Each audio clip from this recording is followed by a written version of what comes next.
first episode of the S&G 619 Podcast. I'm your host, Kendrick Lukenbach. Joining me today are Carl Marquardt. Hi. And Michael Probst. Hello there. So, we're going to start off with sports from the week. April 16th, top story. Alabama's trophy gets smashed. It was ranked at $30,000. Crystal Diamond Trophy. It was smashed by a player who tripped on a rug, which had the trophy case on it, and the trophy fell down smashing. So what do you guys think about this story? Should the father pay for the trophy that got smashed? I think it's hilarious. Yeah? What do you think, I Michael? don't know if he should really pay for it. I mean, It was a complete accident. Do you think that if the player's not even a starter, that he should be able to pay for it at all? If he makes enough money. Well, yeah, but like if it's a third-string redshirt player, the player's not really involved in getting the trophy.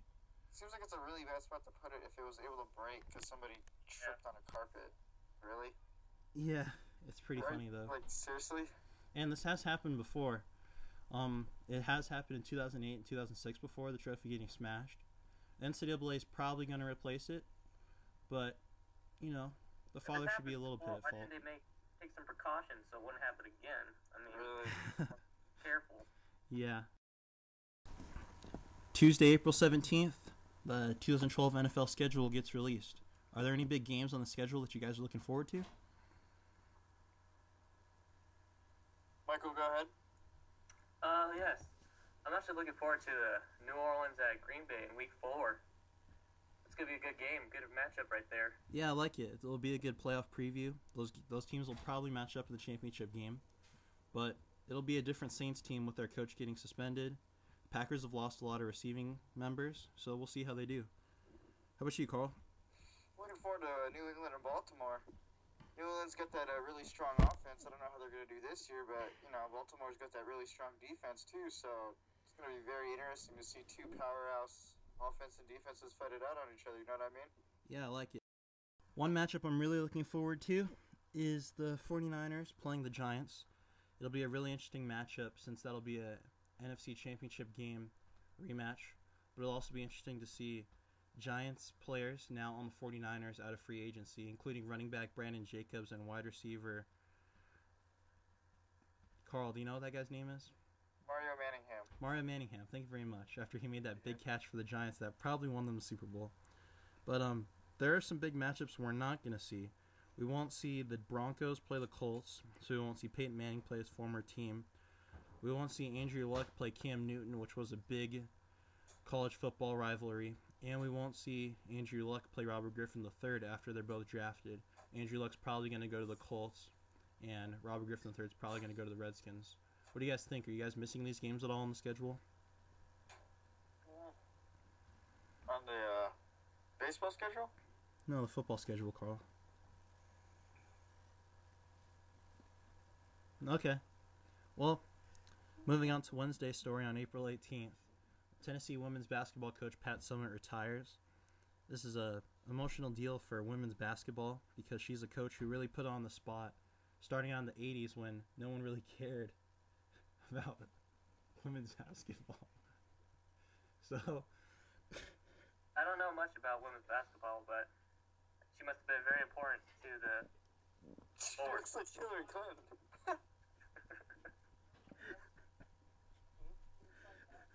I've never heard that before. But yeah, that's a very good observation, Carl. Yeah, I'll send you the picture. Okay. You can post this on our vlog, and you guys can go check it out, whoever's listening right now. Yeah, it'll be on Facebook or Twitter or YouTube. And I'll probably go throw it in the link dump, probably when you're listening to this. Don't forget us, So it'll pop S&G up. 619. Our top story for Thursday, April 19th, is that Orlando Magic center Dwight Howard is out with a back injury for the season. He got this injury a couple weeks ago, and now he's opting for back surgery out of, I think it's a rotated disc in his back that had the injury. Michael, do you think this makes an impact at all on the Magic and their playoff season? Yes, it does. He was a very important teammate, and losing him, they're going to have to find a way to get through this struggle. Yeah, they've also got a point guard, Hito Turkoglu, out too, so I doubt they're going to make it very far in the playoffs. Carl, how do you think this makes an impact on the disagreement between Stan Van Gundy and Dwight Howard? Well, as we were talking off the air, that's pretty ironic that he would go and say that he wants to try and fire the coach, and then there goes his back, and that could be a season-ending situation right there for him. Like, karma, huh? Yeah, exactly. Crazy.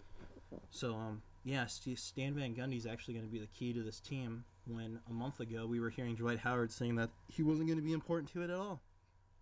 So, it's an interesting storyline to see play out. So, our final story from Friday, April 20, is Cam Newton and Calvin Johnson are the final two for the Madden 13 cover vote. Michael, who do you think's going to win? Honestly, I think Cam Newton might win. Yeah, I think so too. And Carl, do you think this is going to impact his season at all with the Madden curse? Maybe. Yeah. I want Calvin Johnson to win, though. I'm just going to say that. All right, so we're split. Johnson. Michael thinks Cam Newton's going to win. Calvin Johnson is so cool. Yeah, Carl's going for Best Calvin receiver Johnson. Ever. Yeah, see, 6 feet tall. Yeah, Awesome. it makes out for both of them that they would be on the Madden cover because Cam Newton had a really good season last year for his rookie season, and a lot of times when they have these really good rookie seasons, they'll be on a big decline, and their numbers will go down in their second season. So that was probably going to happen for Cam Newton anyway, regardless of the Madden curse. But who knows, he might get injured. And I was expecting Calvin Johnson's numbers to go down after the big touchdown season he had. A lot of defenses are going to really key on in the Lions, which this is going to be a big season for the Lions. Watch out. They're going to make a big playoff run. They will probably make the Super Bowl for the NFC. Watch for that. I got a question. What's up? Was Reggie Bush or what's his name on the Vikings? Adrian Peterson? Were they ever on covers? I don't remember. Adrian Peterson was not on a cover. But Reggie Bush was? Reggie Bush was not on a cover either. He wasn't either. Okay, never mind. The last Madden athletes to be on Madden 12 was Peyton Hillis. Peyton Hillis was hurt for a majority of the season, and when he was in, he didn't get any touchdowns at all. Madden 11 was Drew Brees. I think the Saints missed the playoffs that year. Drew Brees thought he could break the Madden curse, but he had really low declining numbers. Madden 10 was actually the first year with two players. We had Larry Fitzgerald and Troy Polamalu. Larry Fitzgerald's numbers went way down. Troy Polamalu was injured for most of the season. Madden 09 was Brett Favre. We all know how that ended out. And Madden 08 was Sean Alexander. And Sean Alexander's retired now. So the Madden curse is real. They just get very cocky and they want to do good that year of that the game comes out, and they just end up doing opposite. Exactly. All right, that's it for sports. We'll be back with gaming. Now it's time for a question with Parker. Parker, the question is, who's going to be on the cover of Madden 13? Brandon Rockford. All right, now it's time for our top stories in gaming. Monday's top story, April 16th. Crysis 3 is announced for spring 2013. Now, I never played Crysis 1 or Crysis 2, but I do know Michael has played both these games. What do you think about Crysis 3, Michael? Well, I don't understand is, on the cover for the game, it shows him holding a bow. Why does he need a bow? He's got $1 billion suit, right? Seriously. He can be able to do anything. Why does he need a bow? And when I play Crysis 2, there's many glitches that I ran into. For one, I got stuck in a spot and I couldn't jump or move or anything. And so I had to restart. It pissed me off so much, I just quit the game. I was very disappointed with Crysis 2. You're not digging this bow, are you? That really just ruined it for you. Well, see, apparently the bow's going to come into the story of... Did you guys ever play Crysis 1? Crysis 1 was basically... It was a jungle game where you were kind of a military man put into a jungle to stop terrorists. See, that's what I thought it was, and I was all like... I thought it was super cool. Like, I never played it either, but I was like, oh, this is going to be cool. Then all of a sudden there's aliens in the second one. It was basically it was Far Cry with a mech suit. And then Crysis 2, which came out like 10 years later.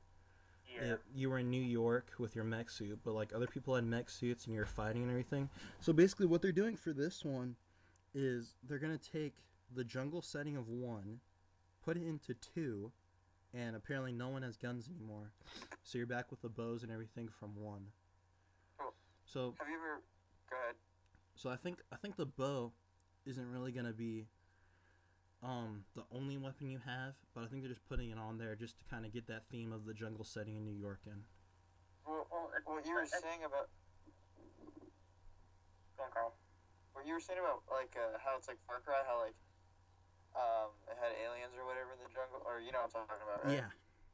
I got Far Cry 2, and that was completely opposite of like any Far Cry game that was ever made, because it was you in the African jungle stopping a gun dealer. There was absolutely no aliens or monsters or anything in that one. Like, I never looked into it, but do you know anything about that? Like, that's just what I mean. It seems so like the transition between the two is just completely opposite. Well, yeah. I guess with Crysis 2, they tried to take it into a modern age. No one really liked it as much as the first one, so now I guess they want to bring the first one back to the second one. I think there was aliens in the first one, right? Yeah.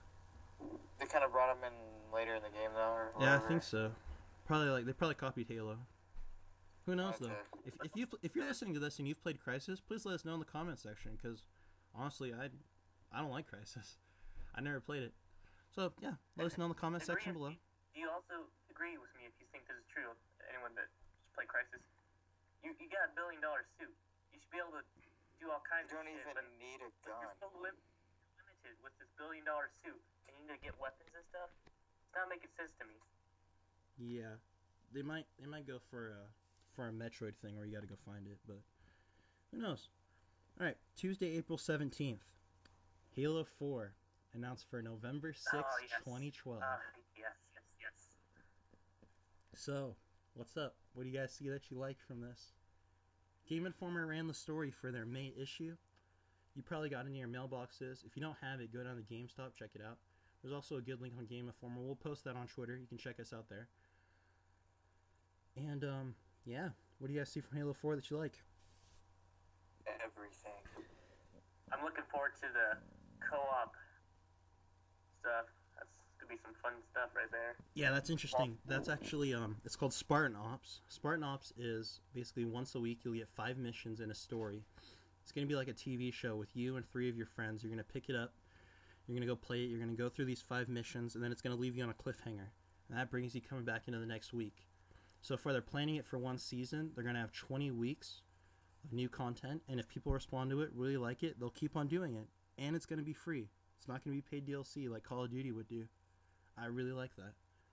This is going to be a good move. They're really thinking out. They're good. It's going to be good. Can't wait, man. I always loved Halo 3's multiplayer, and if they make it just like that, bring the battle rifle back and everything. Yeah, do you like that? I can't wait. You know, like I played hours of Halo 3. Me and Wilbur. If Halo 4 comes out, I'm probably gonna be glued to that thing for a long time. It's gonna be very hard to get me away. Seriously, Definitely. all of us. Definitely, and probably not gonna buy Call of Duty. How about you guys? Black Ops 2. I don't know. I probably get Call of Duty because lately their franchise it's not that good. They really let us all down. I'm just Black Ops. I don't know. I don't think it's worth it again. Yeah. But yeah, that's that about Black Ops. But one interesting thing about Black Ops that we didn't have in the top stories is that on May 22nd, there's a big reveal coming out. Did you guys get to catch that at all about Black Ops? I did not. No. Basically, someone took a picture of a poster they found. I think it was in South Africa. A South African gaming store put up a poster for May 2nd. Time to get deployed. And it's got the Black Ops guy on it. Are you gonna trust third world country stuff? But it's interesting, though. Where would an African gaming store get something like that? And what's interesting, too, is that they were taking pre-orders for it, and they said that Black Ops 2 was going to have dinosaurs. Have you ever seen those backpacks from different countries that say Batman and Superman is on it? Oh, yes, there you go, right there. They don't know what they're doing over there. They just do stuff. It's like on Batman, it's picture Superman. I know, so they put like a picture of the Black Ops guy and says Black Ops 2 coming out on May. Like, they don't know what they're talking about.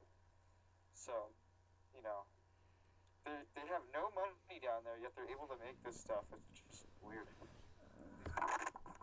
Make these posters, sorry. Yep. So another thing about Halo 4, which we're not really talking about, is campaign. A few changes they're making to the campaign are Master Chief's got brand new armor, and Cortana has a new color. They're saying it's because Cortana's going into rampancy, which basically means that she's probably going to be dead at the end of Halo 4. Spoilers. Sorry about that. But yeah, she's probably going to die at the end of Halo 4, and AI doesn't really live as long as she has.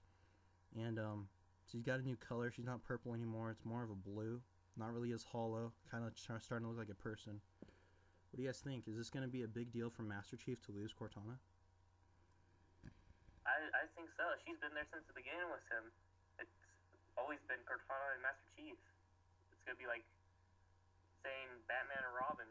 It's like saying goodbye to Robin. Imagine losing your best friend. There you go. Yeah, and then there's that whole weird thing about Cortana's his girlfriend, his mom, his best friend. It'll be weird. And I also like that. I'm looking forward to the gameplay. That's all I know. There you go, Michael. The return of the battle rifle. Yes. Oh yeah. That's all I gotta say about that. Yep.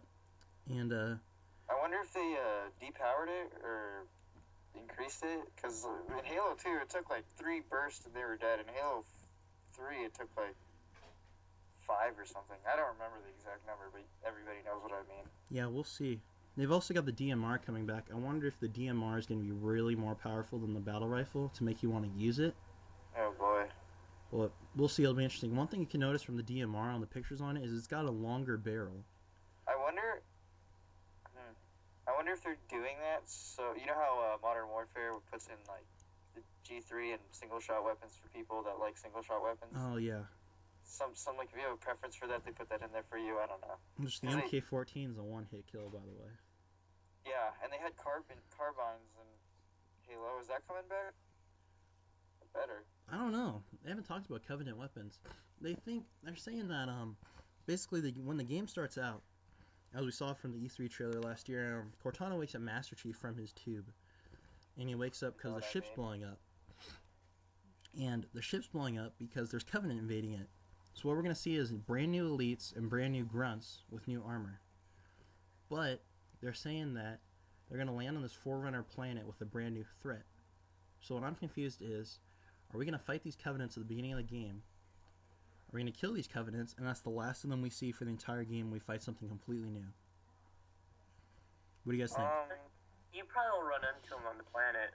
I mean, it's just like any other Halo. You go to a planet and they seem to pop up. I mean, you're going to run into them sometime, I'm sure.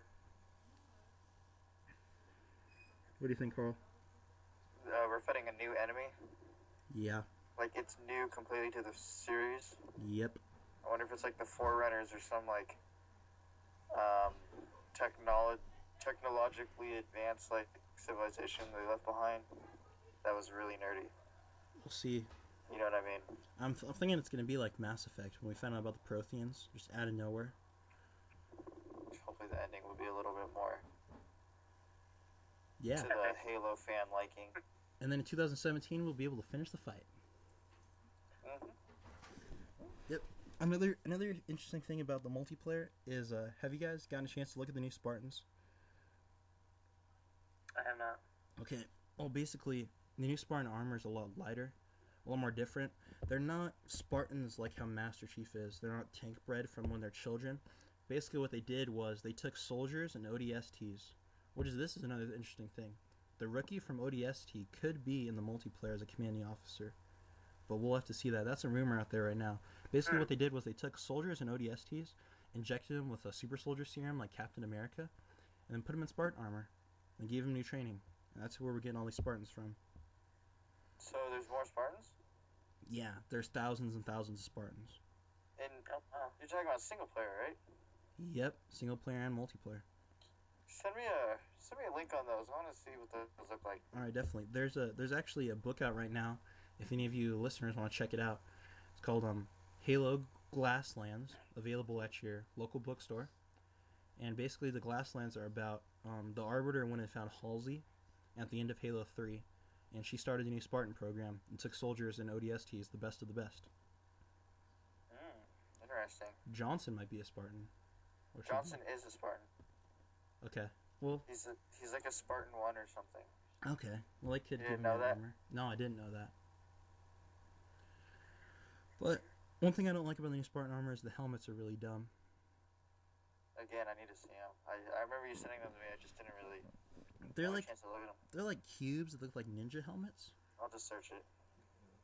They look like ninjas, and I personally don't like it. I'm a fan of Red vs. Blue, the Machinima series, and I really don't want them to use that just so the characters look dumb. Yeah, I like the old classic look. Yeah, I'm getting a comment from my live studio audience here in San Diego that they look like the Hayabusa helmets from Halo 3 without the spikes on top. So we'll post a link for that. And I guess that's it for Halo 3. Wednesday, Halo 4. That was it for Halo 3 2007. But top story, April 18th. God of War Ascension gets leaked when the announcement was supposed to come on April 19th from Sony. You guys fans of the God of War series? Never played it. Alright, well, I've played a couple of games on PSP. I've played some of them from PS2 when I rented it. Basically, God of War Ascension is a prequel where... Do you guys know anything about God of War? It's just some, You kill stuff. pretty much, there's mad blood. Yeah. So basically, God of War Ascension is going to be a prequel to all that from before he got all his powers, before he started killing people and everything. And it's going to be interesting to where they take it, because it was a lot similar to gameplay from Dante's Inferno, where you basically placed an area with tons of enemies and you just run through the level and kill everyone. Where do you guys think they're going to take this series? I don't know. I don't know what else I can say. I haven't even played the game. I just, I have really no opinion, honestly. I'm kind of indifferent about it. Yeah, I don't have much to say about God of War. I just know it's very brutal, bloody game, and It's like 300 with more blood. Yep, and they are Spartans. It'll be cool if they bring in some historical stuff, like if they have the Battle of 300 right there. It'd be cool to see. But I'm an Xbox gamer. I'm not going to be able to buy this game anyways, because it's coming out on PS3. Sorry, PS3 fans. yeah, Sony sucks. Oh well. We could just go right out there. Alright, moving on. April 19th, top story is that Super Smash Bros. Melee has a new mod. A fan-made mod for the last 3 years, which there's a free download. You can check it out on our Twitter and Facebook. Is if you have a 2 gigabyte SD card, you can download this mod, put on your SD card, plug it into your Wii, and then start it up from your memory card with the game inside. What it's going to do is it's going to completely change your game, mix it, and bring in almost every character from every Super Smash Bros. On your Wii game. What do you guys think? This is Super Smash Brothers, right? Yep. We all grew up on that game, so that'll be actually really cool. What do you think, Michael? I think it'd be pretty sweet to get every single character on there. That'd be pretty cool. Yeah. I love playing that game. Play as Kirby and throw Pokemon balls and shit. It'll be fun it'll be good if it's free too, because they're basically giving back to the gaming community rather than trying to make a profit. They're true fans there. Steven is gonna love this. Yep. But yeah, so that's a good thing. Moving on, our last story from Friday, April 20 gaming. We start off on Friday, 8 o'clock in the morning. Nintendo tweets, big announcement coming from 12 hours. That's 8 p.m. Pacific time. Basically, Nintendo has this press conference all over the world, timed at a time where everyone can watch it. And what they announce is that they have a new Super Mario Bros. Game coming out for the 3DS. It's going to have better graphics than the Wii Super Mario Bros. Game. Does this make you guys want to buy a 3DS? Mario Bros, but I don't know if I would buy a 3DS just to play this new one. I mean, if I know someone that has one and make it a game, I'd rather just borrow it and play it from them. Well, we really can't do that anymore, Michael. What they're talking about is that our friend Steven, he bought a 3DS on launch day, and he sold it right before they had the Nintendo Ambassador program, where the price got dropped, and he got 20 free games from it. But yeah, he had a 3DS. We were able to tool around with it. I like the device. I think it's really expensive. And I'm expecting a 3DS Lite to get announced at E3 this June with the second analog stick.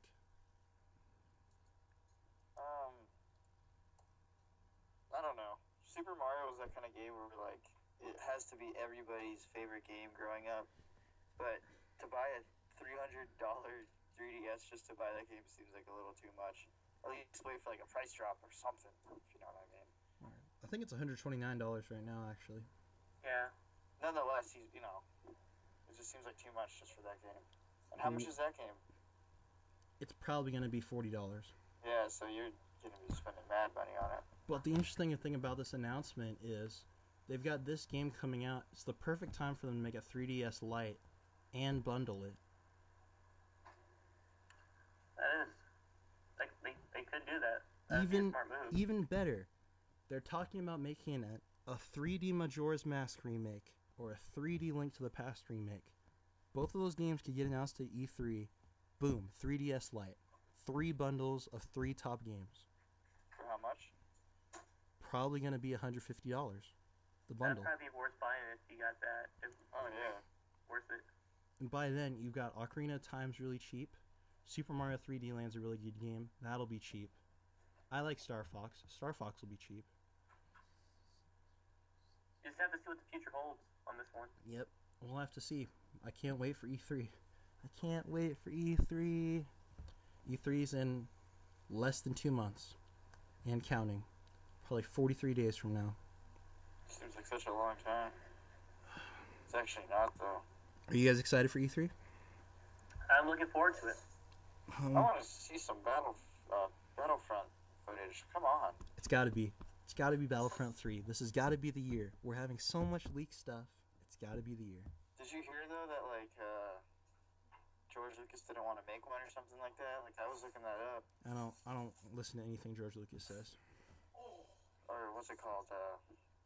What's the company that made Battlefront 2? BioWare? No. Pandemic. What? BioWare. Pandemic went bankrupt, and they got bought by LucasArts. But, like, there was something I heard, like, LucasArts didn't want to... Well, here's the thing, Carl. In last November, LucasArts started making on a game with Unreal Engine 3, and it's a sequel to a series. So these Unreal Engine 3 games, probably going to be Republic Commando 2. Could be Battlefront 3. It also could be Force Unleashed 3. Out of those sequels... Battlefront 3 bad. Yep. Me too.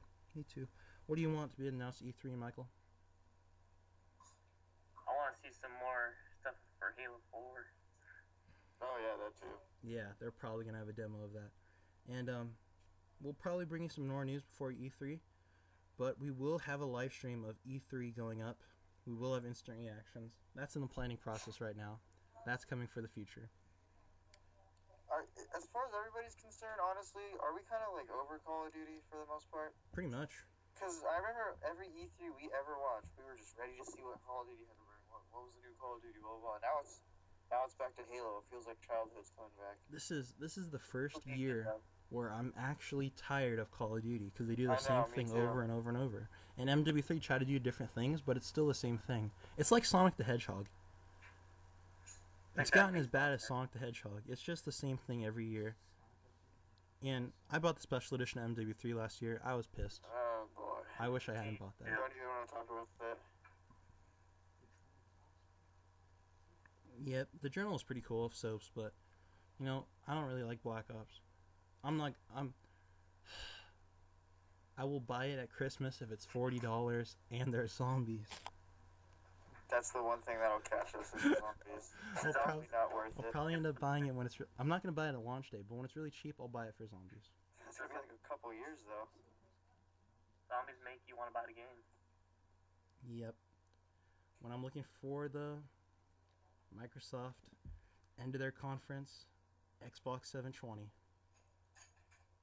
for all you fans of Diablo 3, we'll be talking about that soon as well. Definitely. Maybe they'll make a Diablo with Kinect. Don't even say that. Oh man. Yeah, so this weekend, if you're looking for something to play, Diablo 3 has an open beta going on right now. You guys can check that out. It's flooded. Family Guy Online, the MMO, has an open beta going on right now. You can check that out. It's actually a pretty fun game. I like it a lot. I've played through the first 5 levels. It's pretty good. So yeah, we're hoping to film a Mass Effect 3 spoiler cast soon. So that'll be coming up for all you Mass Effect 3 fans out there. And yeah, any other closing words, guys? Keep on gaming. Stay tuned for more. All right. Thanks for joining us. I'm Kendrick Gluckenbach for Carl Marquardt and Michael Probst. This is S&G 619 signing off. Have a good weekend.